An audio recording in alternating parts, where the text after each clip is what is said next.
What is going on, everybody? It is Big L here, and today we are bringing you our week 2 battle for an interview for the PWO season 15 against Coach Howell and his Icarus City Ice Cube.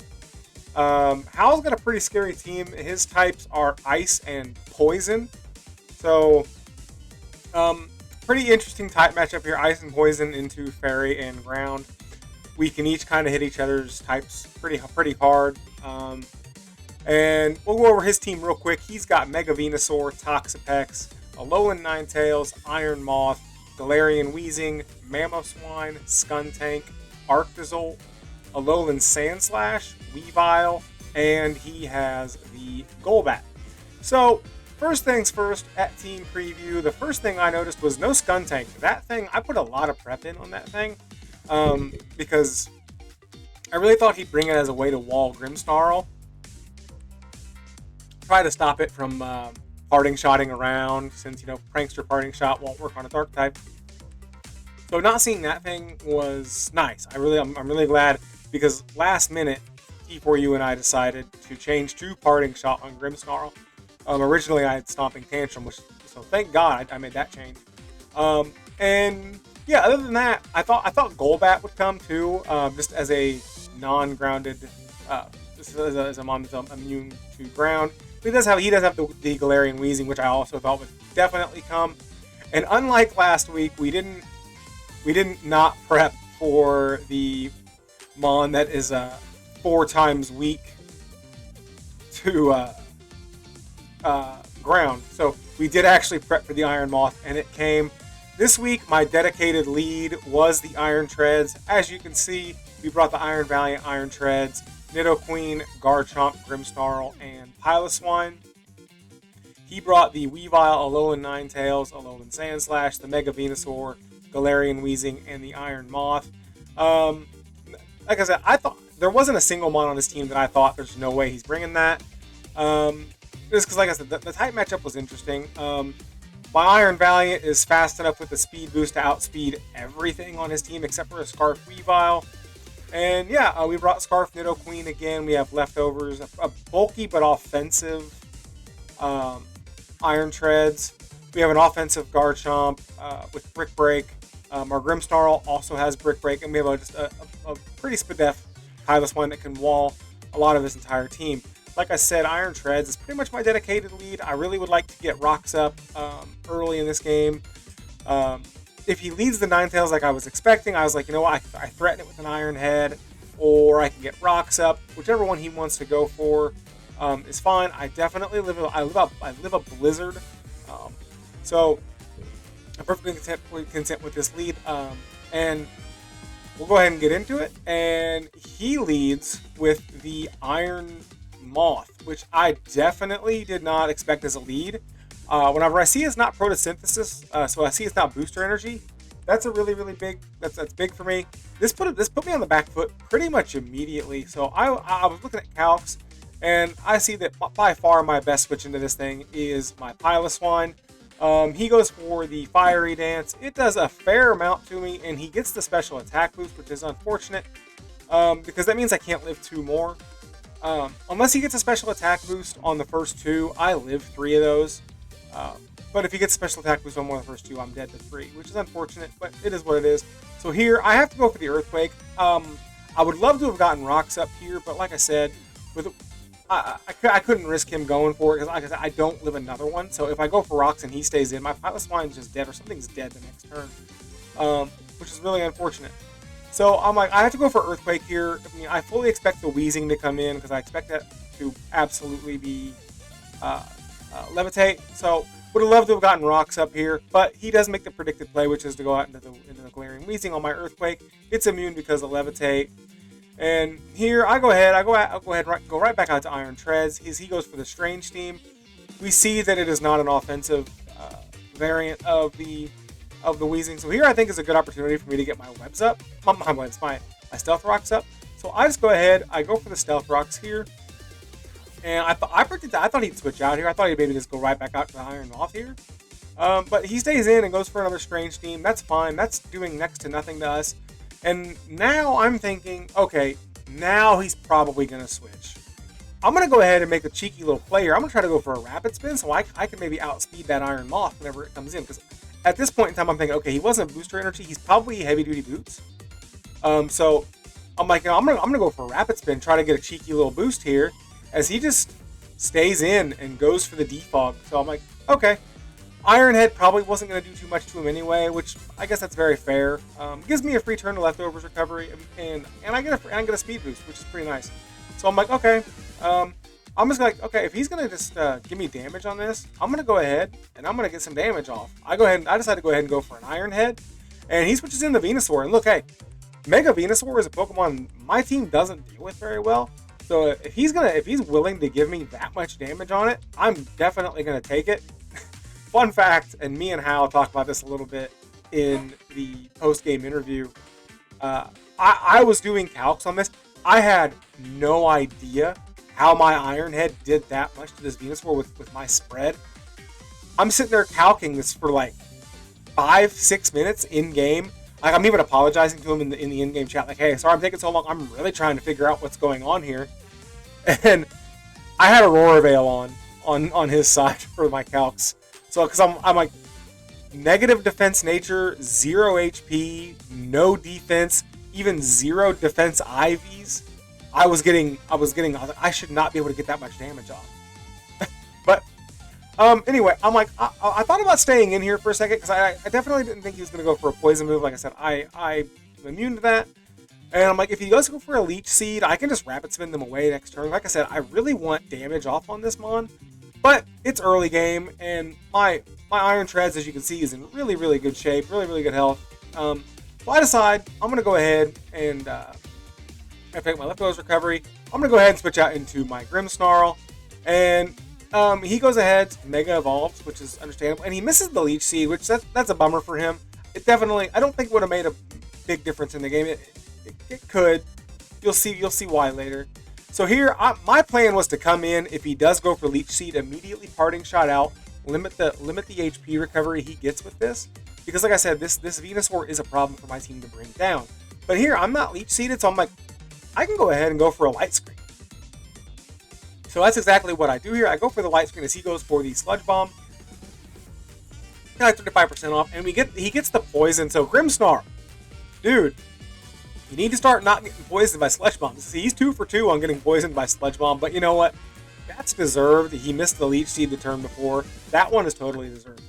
So here, it's a really easy decision for me. I Parting Shot out. I thought really hard about what to Parting Shot out into. And I was looking at it and I was like, I could maybe just kind of go out into Iron Valiant here. So that's what I do. We go out into Cars. We get our Quark Drive. He goes for the Leech Seed, gets a little bit of health back. And here I'm like, okay, here we go. I'm going to try to Calm Mind right here. I'm trying to get a Calm Mind off. And we get it off. And I also did not expect Roar Leech Seed. So the fact that he had Leech Seed, I was like, he probably doesn't have Roar. I'm probably pretty safe to go for this here. And he goes for the lead, he goes for the Roar, and he roars out into Garchomp, which honestly isn't a bad Roar target for us as far as the Mons that he could have taken us out into. This is one of the better ones. So here I decided I'm just going to go ahead and go for an Earthquake. I see no reason not to. I'd like to get some damage on the Venusaur. And he switches out into the Ninetales, which, hey, I'm perfectly fine with. Again, I want damage on this. And my Garchomp set, I have a Yachi Berry, and even without this Light Screen up, he needs to be Specs Ninetales to be able to KO me with a Blizzard with my Yachi Berry. So I'm perfectly happy here. If he wants to go for an offensive move, try to take out my Garchomp, I get to just revenge kill it with an Iron. So he goes ahead and he goes for the Aurora Veil. I'm fine with this. I get the Iron Head off. He barely hangs on. Kind of a bummer, but it's all right. Like I said, I've got Brick Break on my Garchomp. I can Brick Break this Aurora Veil away and get the kill on Ninetales right here. Like I said, my Yachi Berry is still active. I don't have to worry about dying to a Blizzard or even a Freeze Dry. I'm free to stay in and go right for the Brick Break. He switches out into the Sand Slash, which again, I'm 100% fine with. We get Brick Break. We get a nice 72% off on this. And we get rid of the Aurora Veil, which is huge. It was a big key in my prep was to try to keep Aurora Veil off the field. And so I go out into Piloswine. Piloswine just hard walls this. He goes for triple axle, does very little, gets all 3 hits. So here I believe I go for a Stealth Rock, predicting him to switch. I believe that's what I do here. Yep, Stealth Rock, predicting him to switch. That was a sorry. That was a moment I thought about going for Earthquake. I thought maybe he might try to pull a cheeky switch back into the Venusaur. I thought maybe, but it's all right. Here, I have an easy play every single time in front of this Squeezing, and that is my Iron Treads. This thing can't really touch me. He goes for the Defog. Easy call. And here I just decide, I believe I just go for the Iron Head. I might get Rocks Up. Oh yeah, I just go for the Iron Head. And we do big damage. So I was really surprised. He goes for the Pain Split. We definitely out damage his Pain Split. So I decide I'm going to just go ahead. If he's going to leave this thing in on me, I'm going to go ahead and just go for another Iron Head. And that's what we do. Oh no, I go for Stealth Rocks. My bad. I go for Stealth Rocks. Thinking I want to punish something switching in, or that's right. Yeah, since I'm doing that much with Iron Head, I can go ahead and if he wants to defog them away, I can get big damage off of the Iron Head. So here, I'm running calcs on this. Again, I think there's a decent chance he might go for Sludge Bomb, predicting the Grimmsnarl. But I'm like, I'm going to go ahead and go for the Iron Head and try to get some damage off on this thing. And we get some pretty good damage. As he goes for the Giga Drain, it does 39%. I see that we're out damaging what he's healing from the Giga Drain. So here I'm like, I know I don't die to one more. It might be a roll to 2-hit KO with Iron Head here. So I'm like, I'm going to stay in. I'm going to go for an Iron Head. I might get a flinch. We'll see what happens. I go ahead and go for the Iron Head. This thing is a problem for my team. I can take it out. That'd be huge. We go for the Iron Head. We get the flinch, and we get the crit and the flinch. Getting both is absolutely huge because at 25%, this is a guaranteed Earthquake KO. So I'm free to click Earthquake if he wants to go out, try to save this, and go out into the Iron Moth. So I go ahead, I click the Earthquake. So that's the one that's the moment where getting that earlier damage off could have been big, like I mentioned earlier. But it is what it is. We go ahead and go for the Earthquake, and we take out the Mega Venusaur. This thing was a problem for my team to deal with. I'm really happy to see it go. So next, I believe he goes out into the Iron Moth here, and we see that it takes the damage from Stealth Rocks. So that screams Scarf to me. It's not a boosting item. We know that. He didn't have booster energy when he let it. So that, and it's not boot. So that screams Scarf. That's the only logic. He could be maybe a Shukaberry, but I don't know what I have that he thinks he could live with a Shukaberry. So I'm like, okay, this thing most likely is Scarf, which is very scary. So I go ahead and go Piloswine, because one of my answers to this thing would be Scarf Nidoqueen, which has been in the back. I go Piloswine as he goes for the U-turn, which was kind of a surprise, because I don't know what he wants to bring in on the Piloswine. So he goes back out into the Galarian Weezing. I'm 100% fine with this. I make my normal switch right back out into my Iron Treads as he goes for the Defog. That's perfectly fine with me. We get our little leftovers. He gets his Black Sludge. And I go ahead and go for the Iron Head here, I believe. Yep, and we take out the Alolan Ninetales. So we don't have to worry about Veil anymore, which is huge. We don't have to worry about snow, after these 5 turns. So that's really, really big for us. And he goes back out, I believe he goes back out into the Sand Slash here. And we go out, we take an Earthquake. That's right. I saw that I lived everything it could go for. I didn't see a reason to switch and give him free damage on something else. So I go ahead and go for the Earthquake, and he reveals that he is Shukaberry, which is kind of unfortunate. Would have loved to have claimed that KO here. We get our leftovers recovery. Here, I go ahead, go out into the Pilot Swine because I know everything I needed Pilot Swine for is gone at this point, potentially. So he goes for the Earthquake. He does very, very little to us. And we go ahead and just pick it off with the Ice Shard. And I believe he comes right back out into the Wheezing. Yep, he goes right back out into the Wheezing.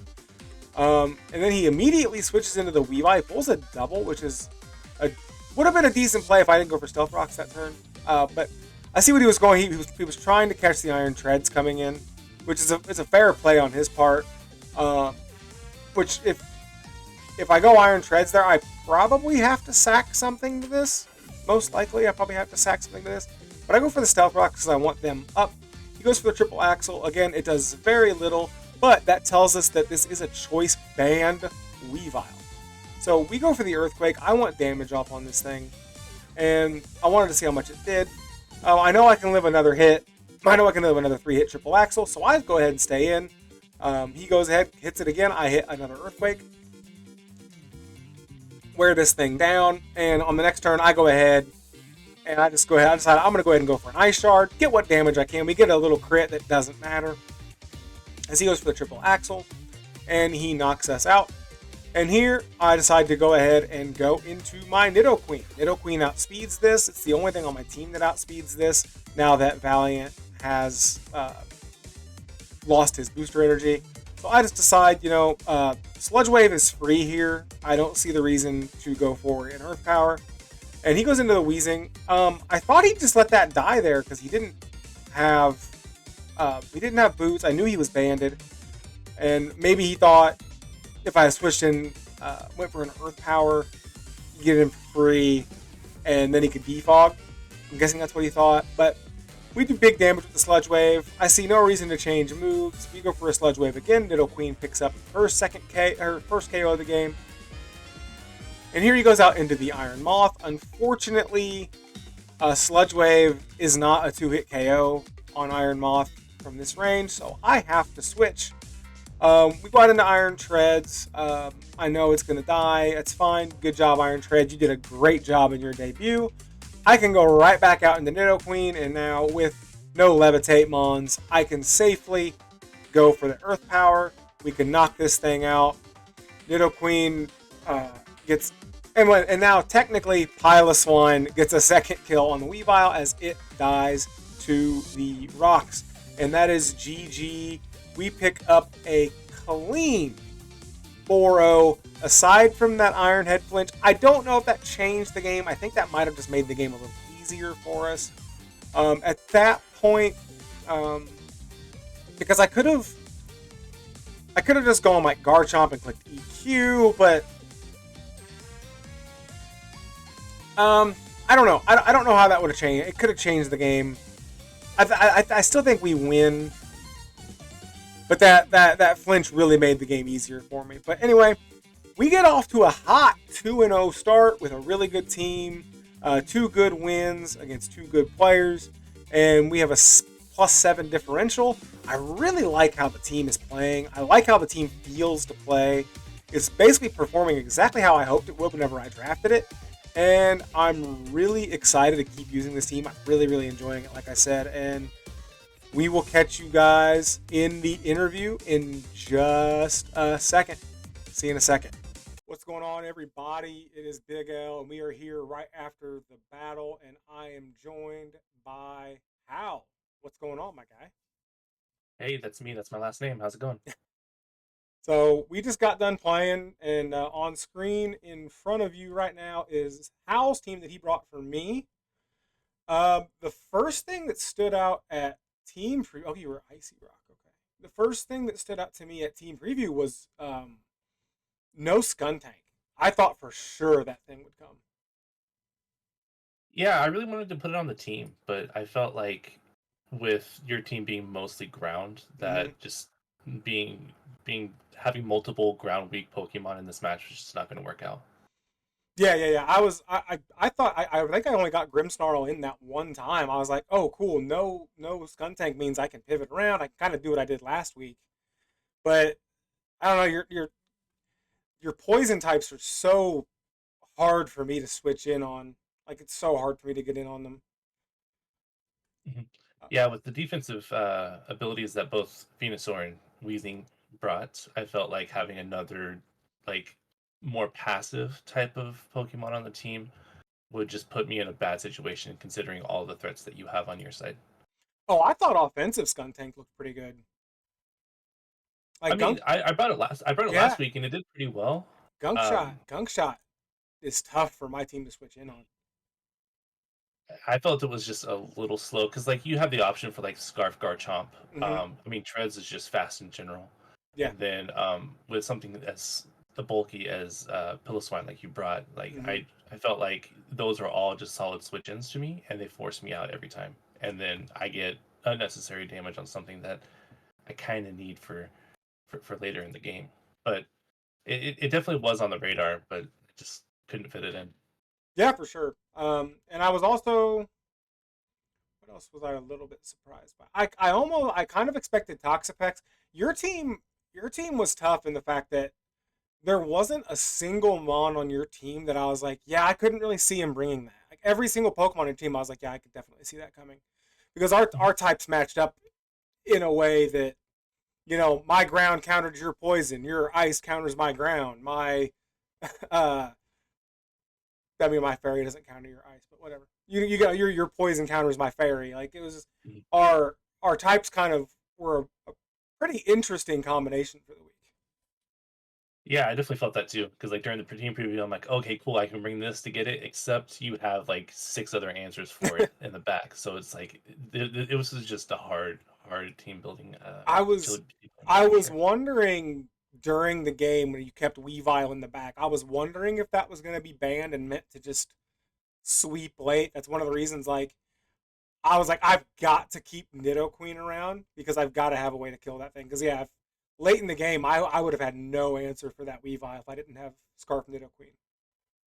Yeah, band looked really good because I needed something to if things got out of hand with Iron Valiant setting up, I needed Mm, something that had strong hitting priority that hopefully if I got some chip later on earlier in the match that the ice shard would be able to kill, and I saw that it did a decent chunk, so I felt like that was enough to ride on. And then the others are just like utility moves. Triple axle is always good. oh Poison yeah, jab for fairies, but brick break was also for like your screens, but yeah, I just never got in a situation where I needed to bring to use that. yeah. I think I only got a light screen up one time. Mhm. Yeah, Um, Venusaur was pressuring your Grimmsnarl for sure after that that poison thing at least. that thing put pressure on a lot of my team, and I was like, unlike last week where I could bring the Altaria to kind of threaten it. Like Altaria looked terrible this week. I did think I about. mean, Go ahead. before you mega, Altaria looked kind of good. I almost considered you bringing it. At least if you can get it in on Venusaur, you can at least force it out with just a raw Brave Bird. Yeah, yeah. Um, Brave Bird, Dual but Wing Beat. that's if I was special defensive like I am. But I mean, no, I get it. It's just hard because like there's so many things that you want to bring, but you only get 6 slots. Yeah. Was there anything I brought that maybe kind of, because that roar on the Venusaur kind of took me by surprise. Yeah, I mean, I kind of expected Valiant to come. I didn't know if it was going to be Swords Dance or Calm Mind. Both of them Mm, scared me. Like that was my main priority of calcing against those. That's why Weezing and Venusaur are both just max defense, max HP. yeah, they're And then I got Clear Smog and Roar because I just was not wanting to get swept by setup Valiant. But I mean, your team looks about what I thought. I did kind of maybe thought you can maybe find a way to fit Dragon Dance Altaria in here, mm-hmm, even though I do have a lot of poison types. yeah, Um, but that's if you got like a paralyze on something with T Wave Grimmsnarl, or you just got enough damage on something that forced me out if I wanted to keep it. yeah.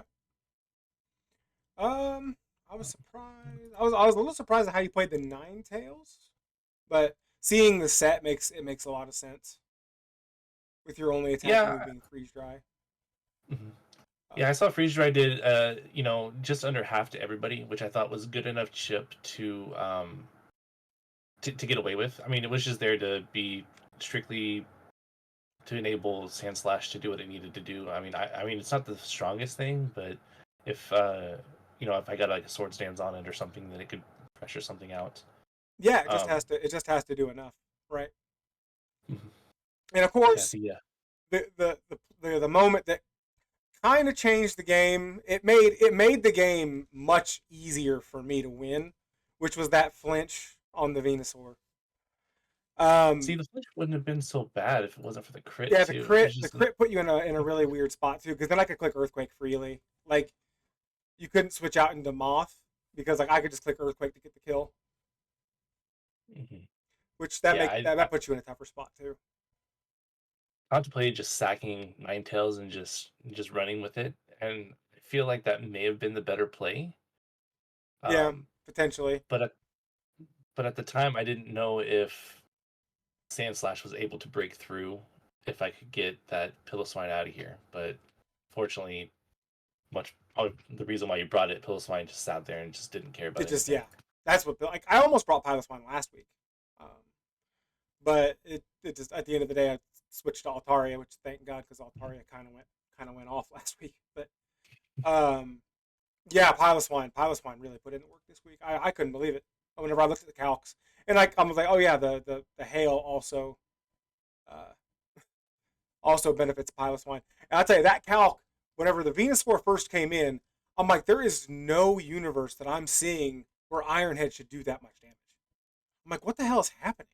And then yeah, I'm like looking at my calcs, like, oh, I had Veil on. So Yeah, Veil's just annoying to calc for in general because you run in the situation where you do forget to turn it off and stuff, and it's just uh, and it just throws everything out of whack.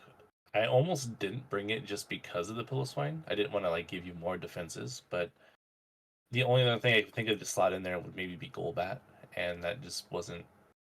I thought Golbat would come. I thought it'd be. I was like, if he's gonna bring it, this would be a good week for him to bring it because against ground he can kind of switch in on a ground move. I was like, but he does awful also have the wheezing, and I don't have a mold breaker mon that he has to worry about, which so that makes a lot of sense. But I thought the Golbat might come. Like I said, when I was looking at your team, I could definitely see every single mon on the team coming.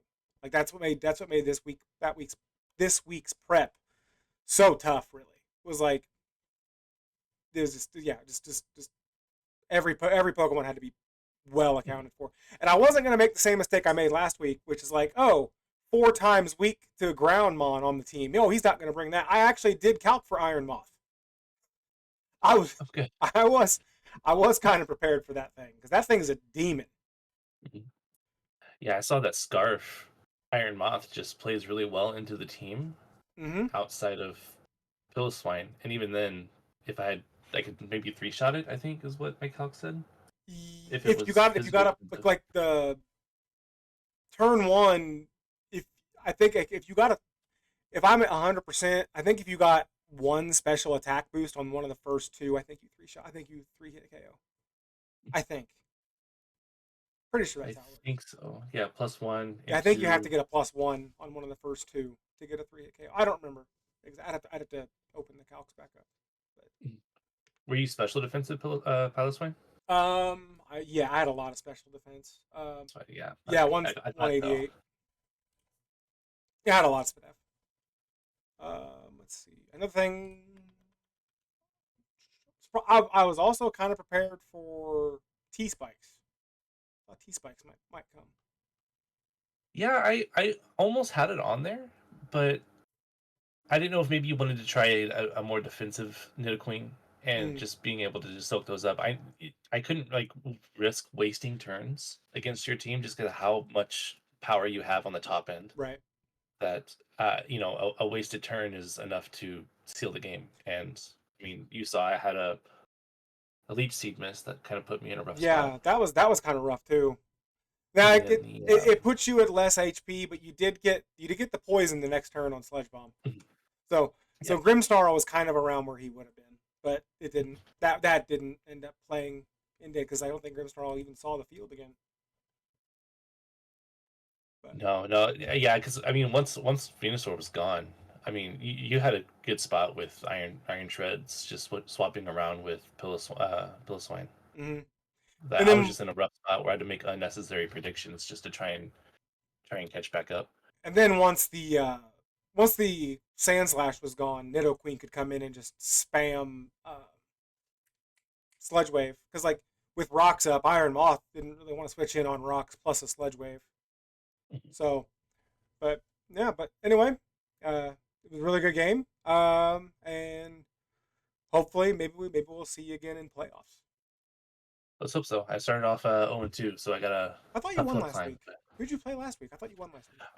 I played Mr. Z, and I ended up Oh losing yeah, to a speed tie loss. yeah, I mean, it was probably more in depth than that, but the speed tie loss really cost me the game there with Ninetales versus Walking Wake. So yeah. that was That dude's team is scary. yeah. But But no. Hopefully, you finish out the rest of the season strong, and maybe we'll see each other later on. yeah, for sure. But I think that's gonna do it. Thank you very much for joining me. I really appreciate it. Yeah, thanks for So having me. we started the season 2 for 2 on people actually wanting to do this. So that makes me really excited. Um, but yeah, GG's. And if you made it this far, please remember like, subscribe, comment down below. Let me know what you think about the series. Let me know what you think about having coaches on. And we will talk to you in the next one. Have a good one.